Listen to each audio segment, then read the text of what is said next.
পেঁয়াজের চারা রোপণে ব্যস্ত সময় পার করছেন পাবনার কৃষক। তবে সার, কীটনাশকের মূল্য বৃদ্ধিতে বেড়েছে উৎপাদন খরচ। অভিযোগ কৃষকদের। এত সব প্রতিকূলতার মধ্যেও মাঠ থেকে পেঁয়াজ তোলার পর বাজার নিয়ে এখনই শঙ্কায় কৃষক। আহমেদুল হক রানার তথ্যচিত্রে ডেস্ক রিপোর্ট। কাকডাকা ভোর আর শীত উপেক্ষা করে ক্ষেত থেকে পেঁয়াজের চারা তুলতে ব্যস্ত কৃষক। কেউ বা ব্যস্ত চারা রোপণে, কেউ আবার জমির জন্য প্রস্তুত করছেন সার। পেঁয়াজের রাজধানী খ্যাত পাবনায় হালি পেঁয়াজ আবাদে এভাবেই ব্যস্ত সময় পার করছেন কৃষক। বিল অধ্যুষিত এলাকা হওয়ায় বর্ষার পানি নেমে যাওয়ার পর পেঁয়াজের বিস্তীর্ণ জমি কচুরিপানায় আচ্ছন্ন থাকে। মোনালিসা হেভি ফ্লো 15 পিস প্যাকেটের সাথে 8 পিসের একটি প্যাকেট একদম ফ্রি।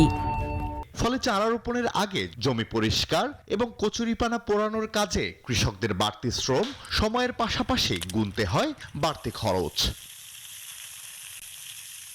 বর্ষার পর জমি তৈরিতে কৃষি বিভাগের সহায়তা চান স্থানীয় চাষিরা। হালি পেঁয়াজ লাগাচ্ছে যে কতদূর কি হবে, সরকার তো আমাদের দিকে খেয়াল করে না। পুরা হারি আবার একা একা করে বাইশে হারি এই বই চাষ দলে বর্ষার সময় যদি সরকারিভাবে বীজ দিত মরে যেত, তাহলে আর আমার এত কষ্ট হয় না। কৃষকের অভিযোগ, সার কীটনাশকের কৃত্রিম সংকটে ভোগান্তিতে পড়তে হয় তাদের। কিনতে হচ্ছে সরকার নির্ধারিত মূল্যের চেয়েও বেশি দামে। সার, বিষ এবং লেবারের এখন 900 টাকা লেবার।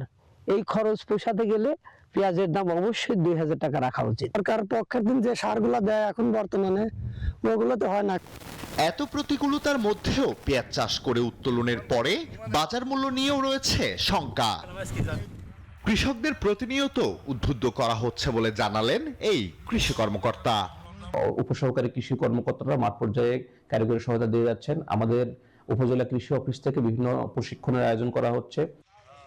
চলতি বছর জেলায় 44,790 হেক্টর জমিতে হালি পেঁয়াজ উৎপাদনের লক্ষ্যমাত্রা নির্ধারণ করা হয়েছে। Desk report, news 24।